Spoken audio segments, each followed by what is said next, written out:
Ano masasabi mo sa first travel natin together? O yan, anong first travel? Second na pala, as wife and husband. Ah, Ito po yung itsura ng Vietnam. Lang din po siyang Little Manila. okay. Nandito na kami sa Vietnam. After long hours of traveling from Dubai, United Arab Emirates, finally we're here in Vietnam. Going na kami sa Vietnam! May mga friend ni Jonah, sila yung mag-aalaga kay Madi, kay Momo, tsaka kay Apa. Nandito na kami ni Jonah sa airport, Dubai International Airport Terminal 1. Habang inaantay namin si Mira Bulakenya. Naiwan kasi nila itong pinamili namin kahapon pinag-shopping. Ano masasabi mo sa first travel natin together? O yan, anong first travel? Second na pala, as wife and husband. Ah, excited! Saan tayo pupunta?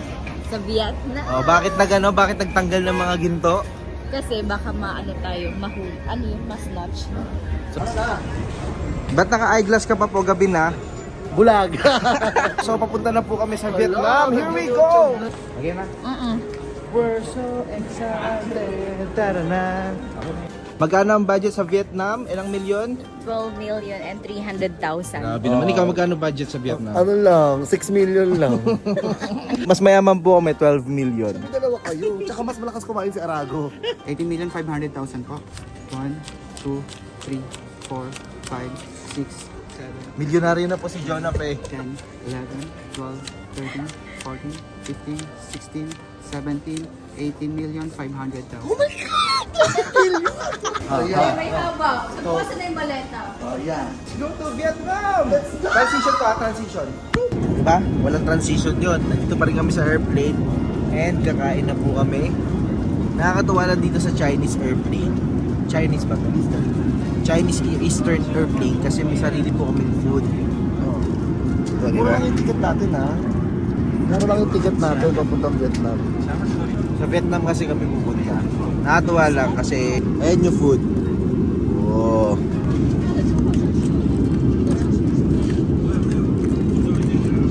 Yes. Sa akin rice.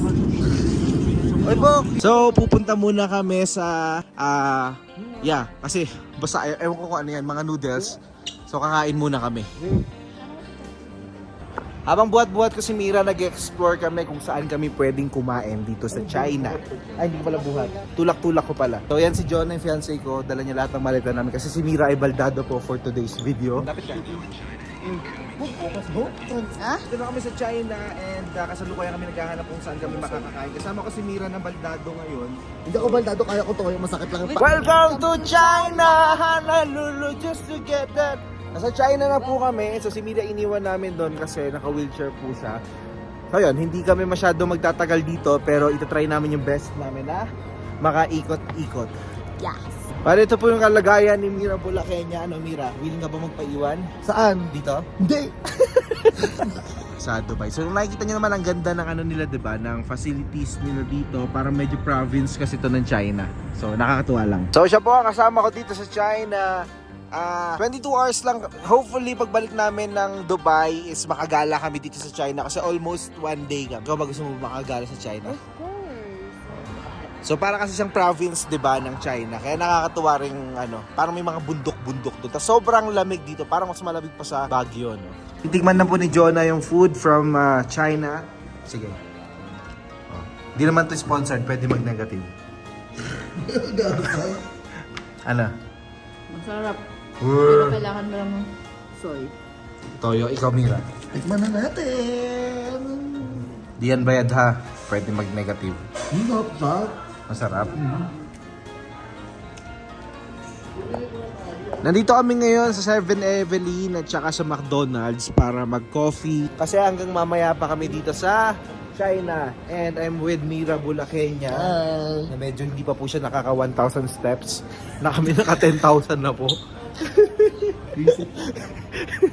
Ang pansin ko dito sa China, ang ganda ng mga layouts nila. So magagaling mga graphic designer nila dito. Kahit yung dito sa McDo, look. Ang ganda ng layout nila, di ba? Ang lakas manga. Look, di ba? Ang ganda ng layout nila.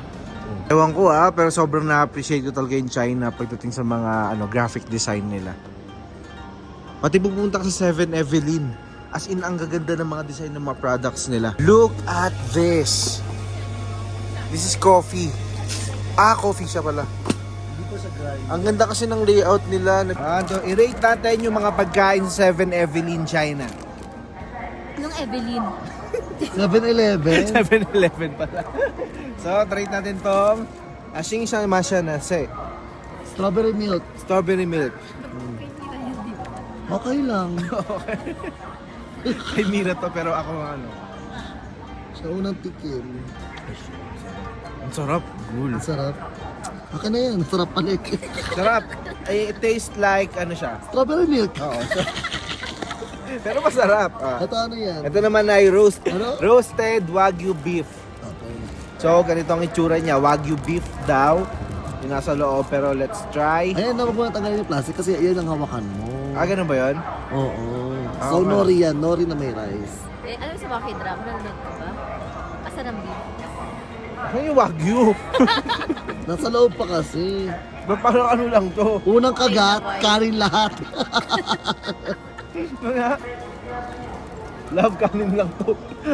Ano yan? Kapag gutom na Ayan. Ayan o. Ang sarap! Ito, oh. Patikin mo naman kay Jonah, Pibi. Ang dalawa. Dalawa kayo dyan. Akala ko dalawa kayo sa vlog. Anak mo. Ayan. Ang sarap. Kamusta? Sarap? Sarap. Last one is ito na naman. At saka ano ha, kakakain nyo lang ha. Pero masarap, no? Magkano sa dirhams to? 5 yuan eh. 5 yuan parang ano, 2 dirhams. Ganun. 2 dirhams lang to. Kaya dito na kayo magbakasyon sa China. This is sausage bread from 7-Evelyn. Let's check how it tastes.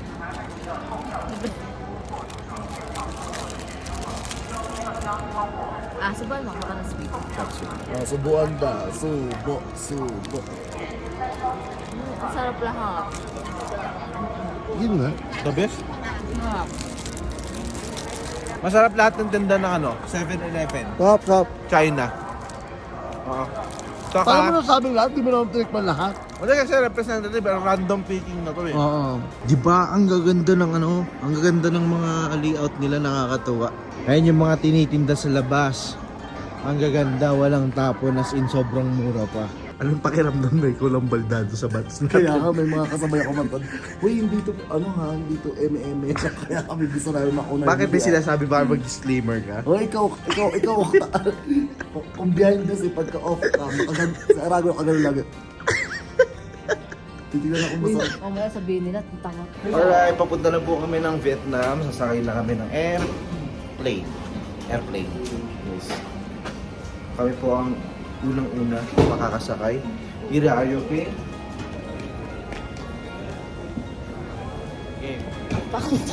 Okay. Okay, nandito na kami sa Vietnam. Ang tagal namin nag-antay sa may luggage. Sa Hey, baggage. after long hours of traveling from Dubai, United Arab Emirates, finally we're here in Vietnam. Na parang Pilipinas lang din naman.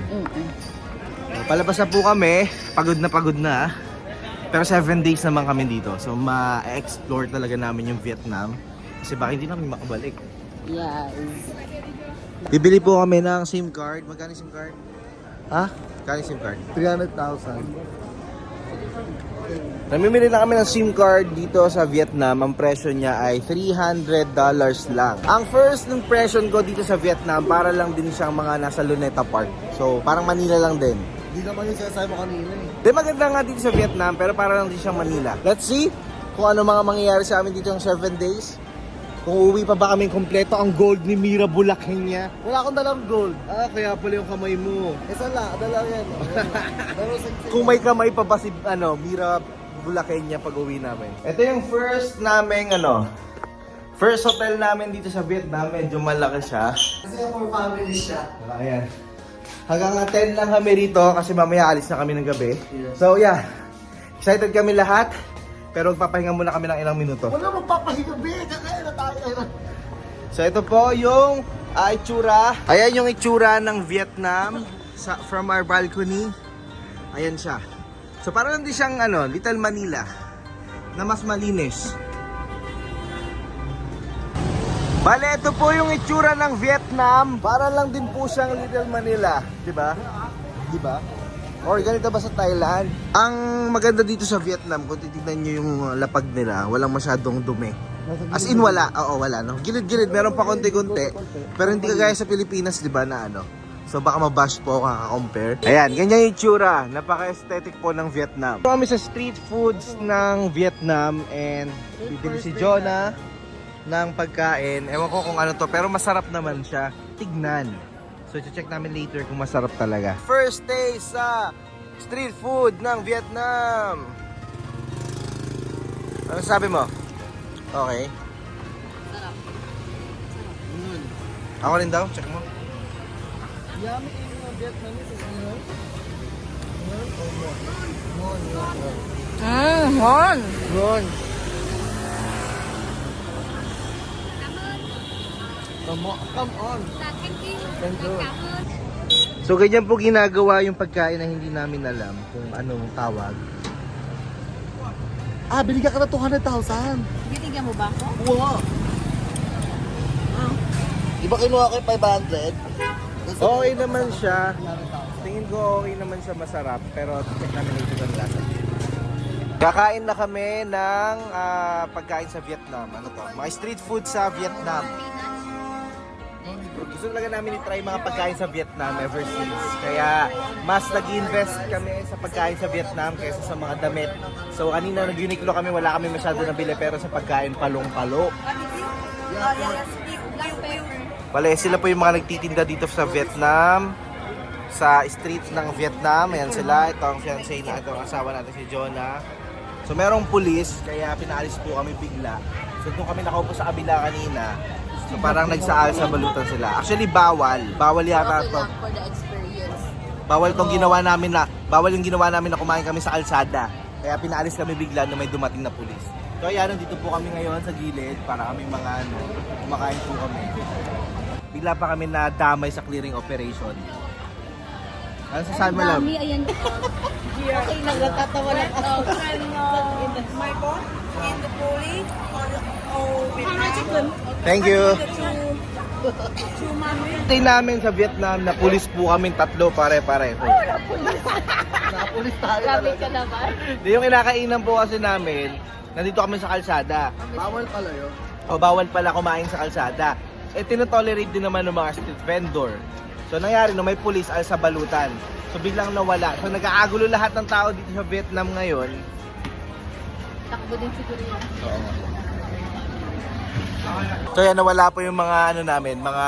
Eto, papakita ko sa inyo ha. Yung kumakain doon sa harap namin, Roy BTR, biglang nawala yan. Eto na, nawala na parang bula, guys. So lahat po, para alam niyo yung nangyayari sa Manila kapag merong clearing operation. Sila isko, ay nagtatawanan sila. Ito kayo story dito. Binabalik na po yung mga barbecue namin. Binabalik na yung mga pagkain namin. Akala namin nawala na. Gano'n lang po kami kabilis, alas 10 na ng gabi and pupunta na kami sa Sapa. Tama ba? Sapa. Oo, sasakay doon kami ng sleeping bus. Ngayon lang maka-experience sleeping bus. So di mo na makapag-vlog, pakita ko lang sa inyo yung sleeping bus mamaya. Bali, ayan yung bus. Opo, ayan po yung bus. Ito na po yung sleeping bus. Nakakala ko, bed space. Hindi sa bed space. May massage daw. May massage. Oo, may massage dito. Ito higa ka daw. So ang maganda rito may massage. Patin daw, tingnan ano ka, tingnan natin massage. Pindot-pindot na naman tayo dito. Magkano naman pindot. Tingnan daw, tingnan ka daw. Nagma-massage. So, merong massage yung na-book namin. So, may na-massage na si Jonathan. Nagma-massage ka? So, ito po ganito po yung tsura. Ay, hindi siya kalaka. Ganito po yung tsura ng sleeping bus dito sa Vietnam. So matutulog na po kami bukas na. Okay? Bukas na tayo mag-vlog ulit. Okay? Ha? Good night, good night.